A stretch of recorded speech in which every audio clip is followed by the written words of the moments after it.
Thank you very much for attending my talk. My name is Stephen Thomas. I'm an infectious diseases physician scientist from the State University of New York, Upstate Medical University. And today I'm going to discuss dengue and dengue vaccine development.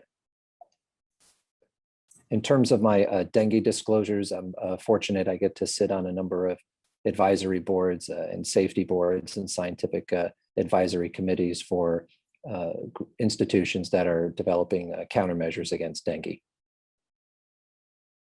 So jumping right into it, dengue transmission. People can get dengue in a number of different ways, but the most common way that people contract dengue is when an infected mosquito takes a blood meal from them, and during the process of the mosquito taking the blood meal, the virus gets into the person's circulation and they develop dengue. The two most common mosquito species that transmit dengue would be Aedes aegypti mosquitoes and Aedes albopictus mosquitoes. You can see here on the left and right, respectively. And what has to, the planets that have to align for a transmission event to occur include obviously the vector, which I just mentioned, the Aedes mosquitoes. You need a host, which could be humans or non-human primates, and you need the presence of the virus.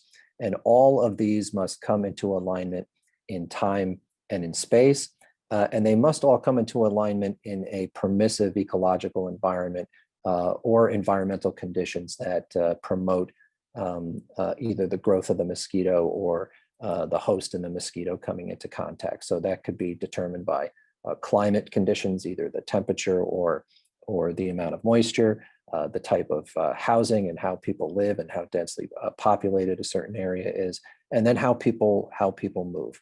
But when these planets align, you get the transmission event. So if you look at this map, in the green represents areas on the planet that are really not considered suitable for one reason or another for Aedes aegypti or albopictus mosquitoes to exist. Everywhere else that is not green, mosquitoes can persist, which means the virus can be introduced and be transmitted. So the yellow areas are areas that are believed to be suitable only for Aedes aegypti. The blue areas are areas that are thought to be suitable only for albopictus. And the red areas are the dangerous areas because these are areas that both albopictus and aegypti can persist.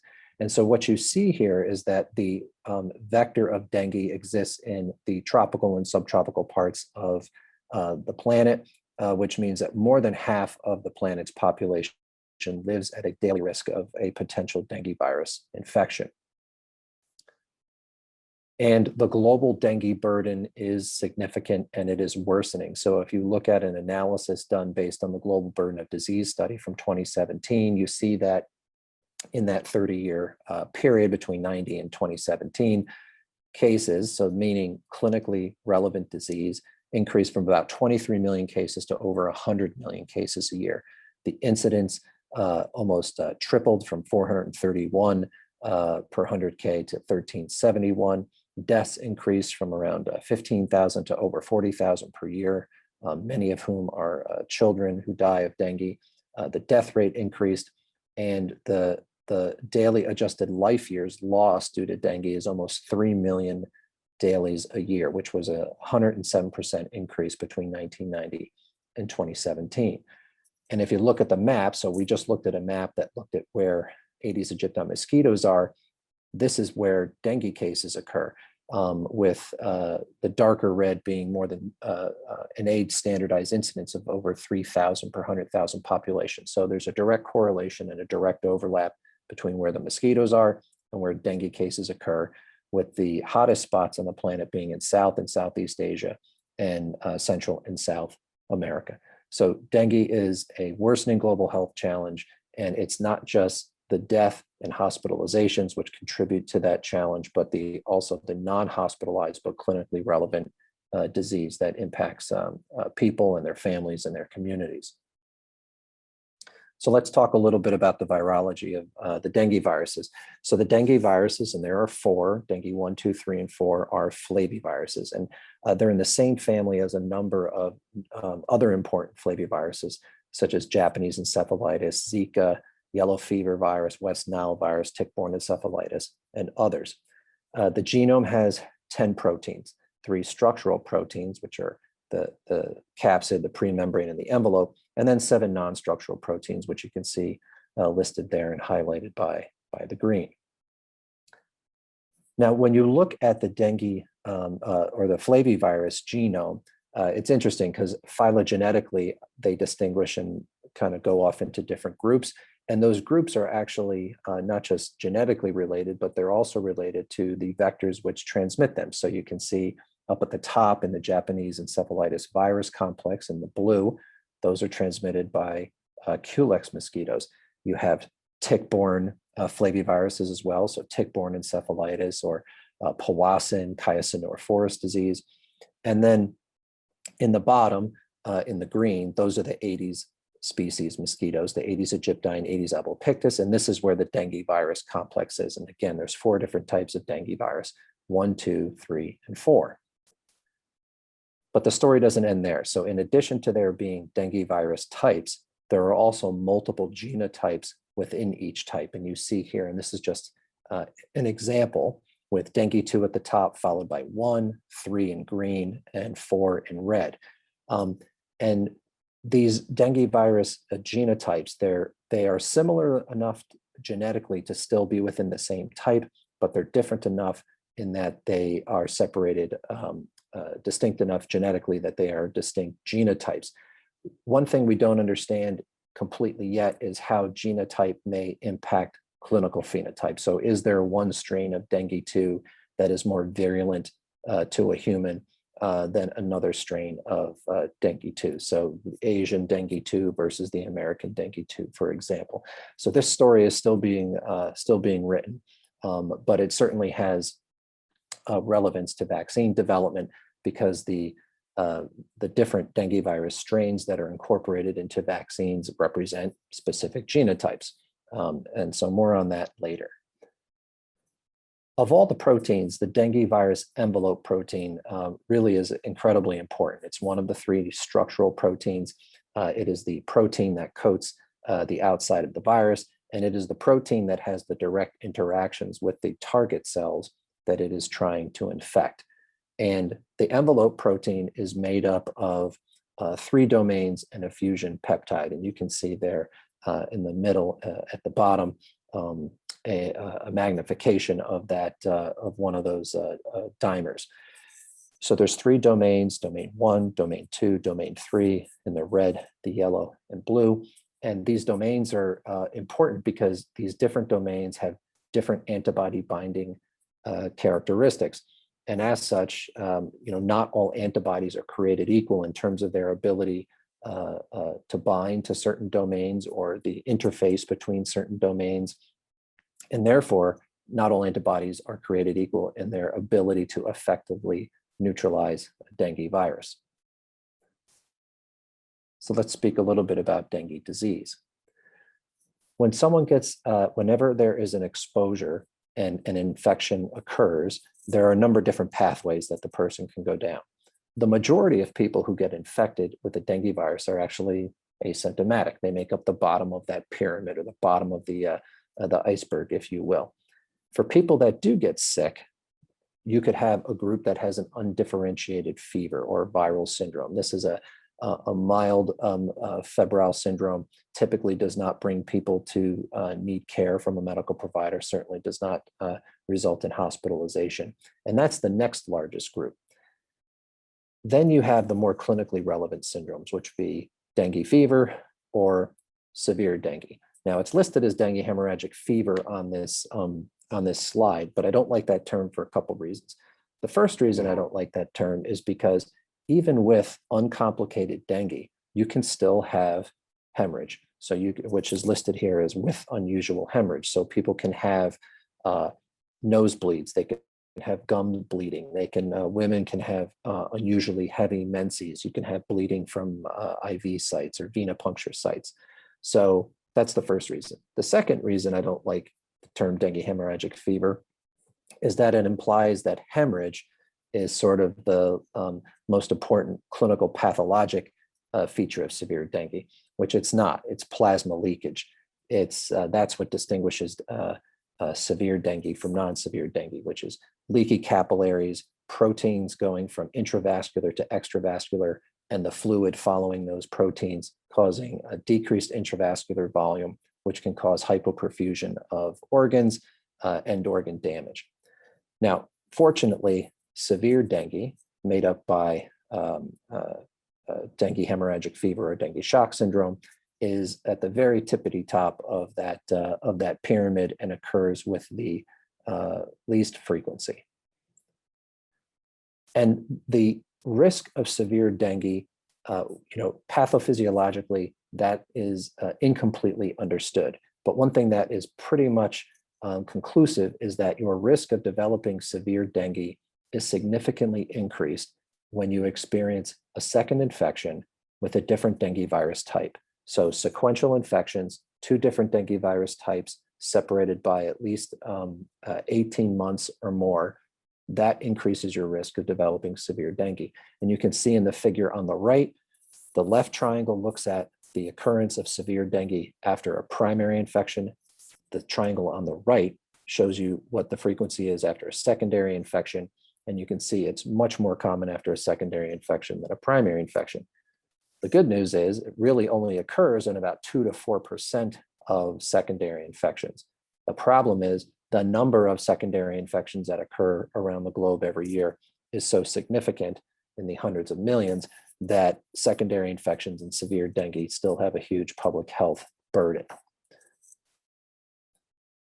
And these are the types of things that we see with severe dengue. So again, plasma leakage. So the upper left, what you're looking at is a child having an X-ray done of his or her chest lying on his or her right side. That should all be black. It should all be filled with air. What that A is showing you is that the lung is actually, the virtual space between the lung and the chest wall is filled with fluid because the fluid is leaking out of the vasculature. In the bottom left, on the left-hand side, you see a tube showing what a normal hematocrit, or the percent red blood cells in the blood, should be for a child in Thailand. It should be between 30 and 40. But because of the plasma leakage, it is falsely elevated to almost 60. The little guy in the middle there, they're showing that he has ascites, so fluid has leaked into the belly. And in the upper right, you can see that person having a hemorrhagic manifestation in their arm. In terms of dengue pathogenesis, this could be an entire day full of lectures. I'm going to simplify it here by just saying it really is incompletely understood. We do know that sequential infections with different dengue virus types separated in space and time by at least 18 months seems to have the greatest risk. Both humoral and cell-mediated immunity contribute to the immunopathogenesis of severe dengue, and antibody-dependent enhancement is probably the most thoroughly researched hypothesis of why some people experience severe dengue and other people do not. This is just another example of a picture that I took. This is on the Thai-Cambodia border, and this was a young Cambodian child who had just been discharged from the hospital, and you can still see he's got his dengue rash and he has ascites. Okay, so now getting into the preventing dengue through vaccination.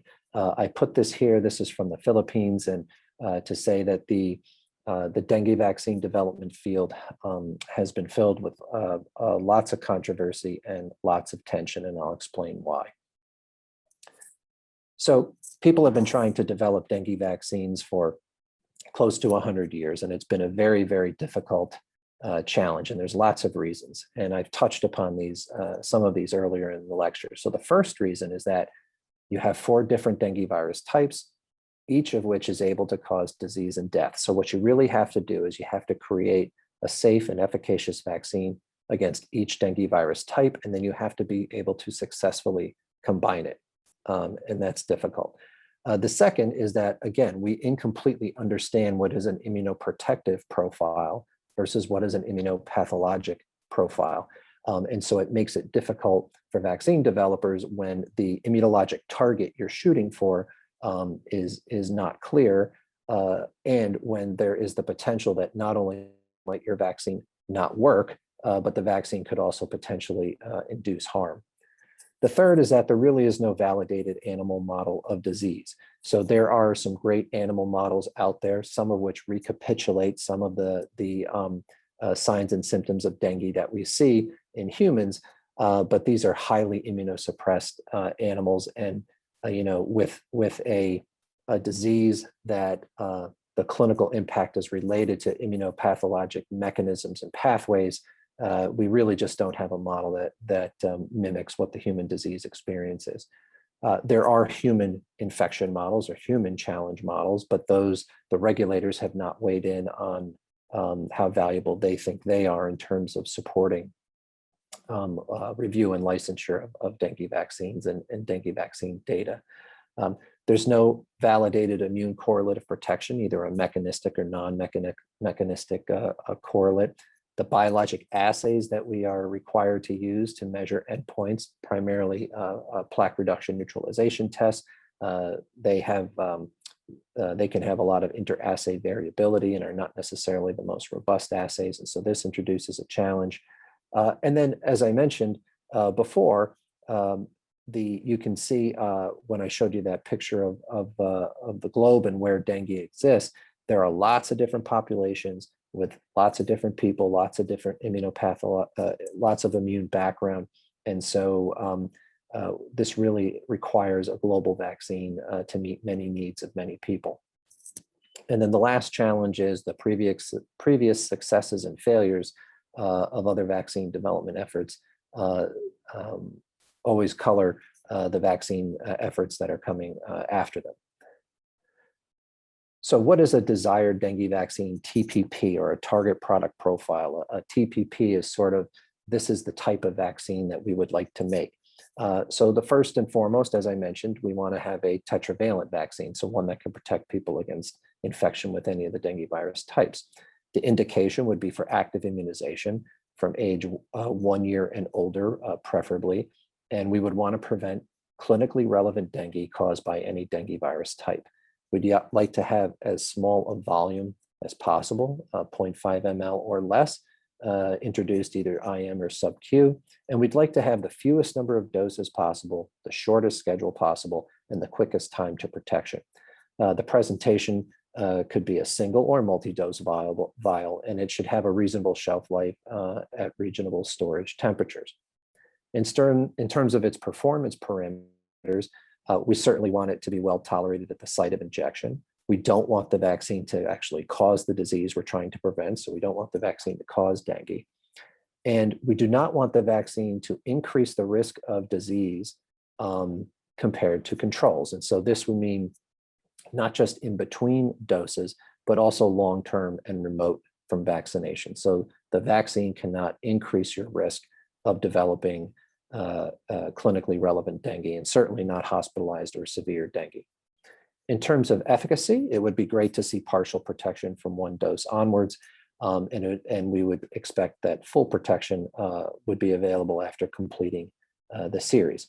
What the threshold of efficacy needs to be, 50%, 60, 70, 80, 90%, that really needs to be determined at a regional level or at a country level based upon what the burden of disease is and what kind of efficacy would have a public health benefit or a public health impact. And we would, of course, want efficacy to be durable and the need for booster doses to be minimal. In terms of the types of endpoints that we measure in the context of these vaccine efficacy trials, almost all developers measure something called virologically confirmed dengue. So there's some kind of clinical signal, usually fever, and then there is some kind of virologic signal. For the most part, people are measuring RNA-emia, so PCR positivity, or in some cases, they might look at non-structural protein 1 antigen or antigenemia. So that's what they call virologically confirmed dengue. And so most of these efficacy trials, the primary vaccine endpoint is virologically confirmed dengue of any severity caused by any dengue virus type. And then you can have secondary endpoints, which would be virologically confirmed dengue caused by a specific type, or severe dengue caused by any type or a specific type, or hospitalized dengue caused by any type or a specific type. And these are common secondary endpoints that are measured in the trials. Okay, so now we're going to look at some very specific approaches. I'm going to go over 3 vaccines that are, 1 which is licensed, 2 that are in advanced clinical development. They all have different approaches. I'll tell you what the colors mean in a second, but they're all tetravalent. They all include some combination of the dengue genome, and they all include the envelope protein. So in the upper left, what we're looking at is Sanofi Pasteur's Denvaxia. So what they did was they have a yellow fever backbone represented by the yellow non-structural proteins, and then they've inserted the dengue virus specific pre-M and envelope protein. On the right, we see here that there's a dengue 2 backbone. So all of the green represents the dengue 2 genome non-structural proteins. And then they've inserted each dengue virus type specific pre-M and E structural protein. And in the bottom left, what you have here is you have a dengue 1, dengue 3, and dengue 4 that are full genome for each of those virus types. And then you have a dengue 4 backbone with the dengue pre-M and E envelope protein inserted. So that's a dengue chimeric. And what's important to remember, if you look at the bottom right, is these plus signs represent the preponderance of epitopes for antibodies or the preponderance for epitopes for T cells based on the different protein within that genome. And you see high concentration of epitopes for antibody at the envelope and non-structural 1, whereas most of the epitopes for T cells are on the non-structural proteins, which you can imagine when you look up top again at the different vaccine constructs, how this might be relevant to the type of immunity that they induce.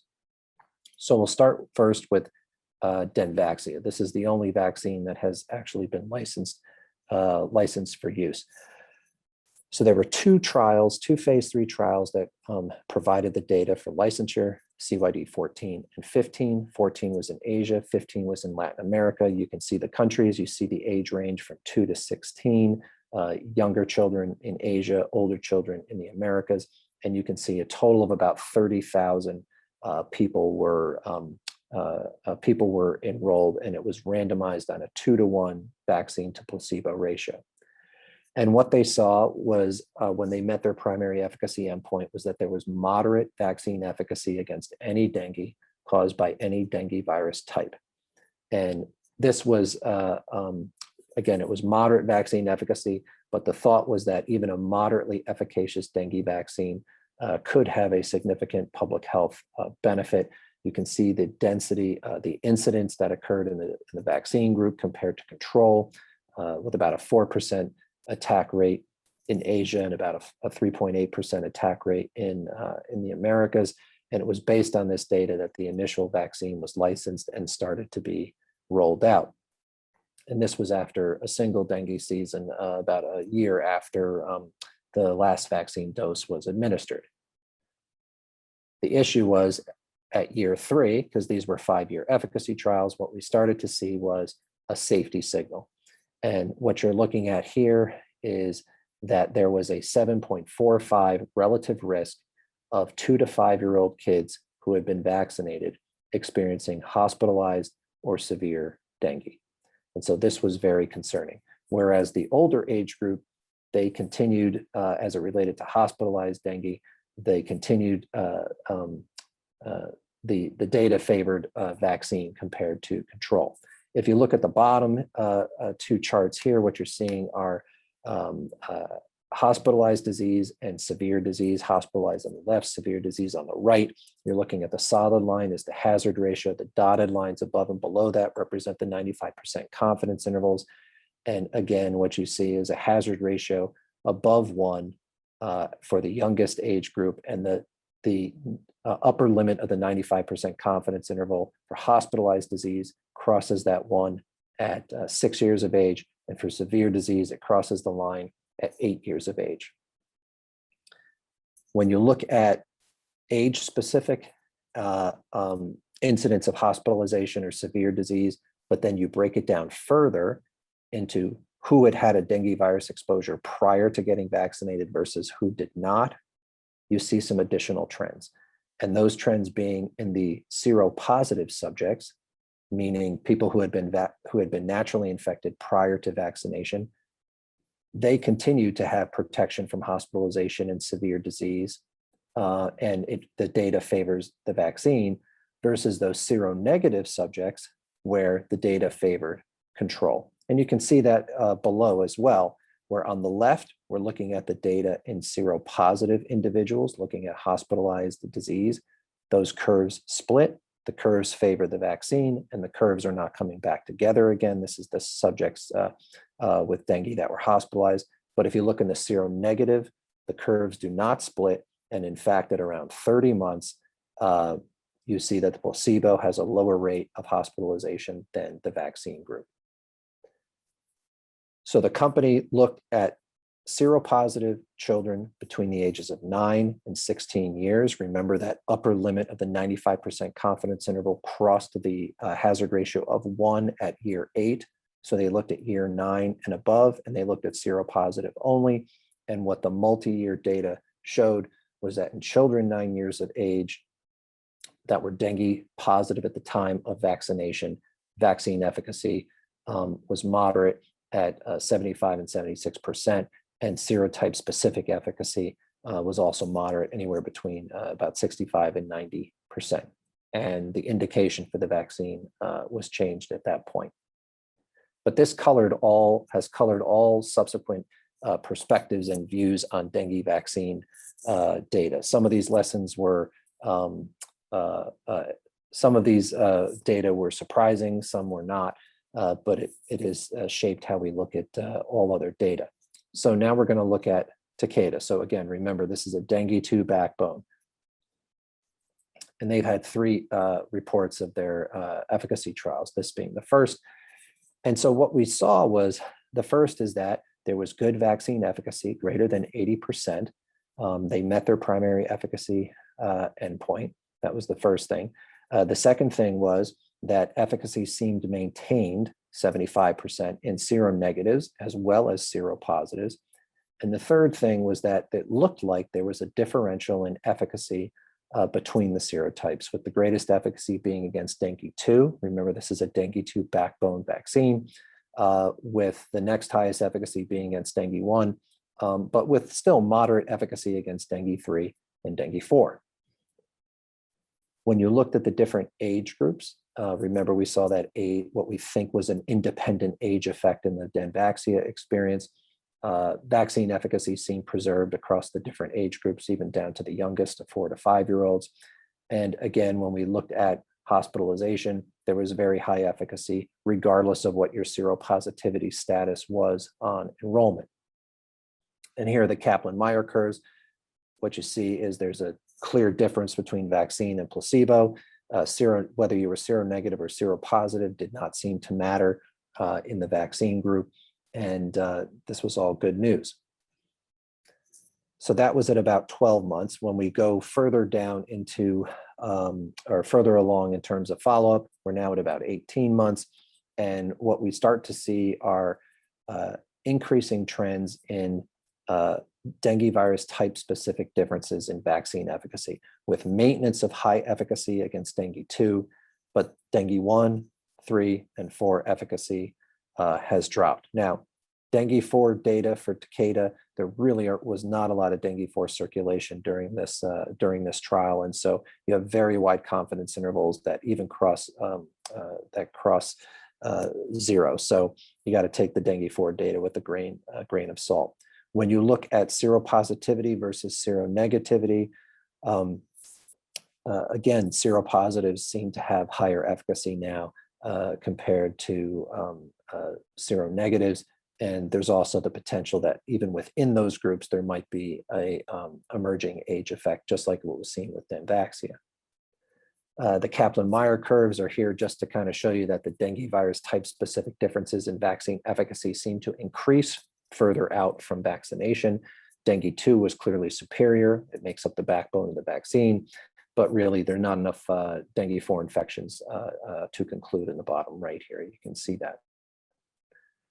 The third study they published shows their data 2 years out, and this just looks at hospitalized dengue hemorrhagic fever or severe virologically confirmed dengue. I put a green line here representing vaccine efficacy.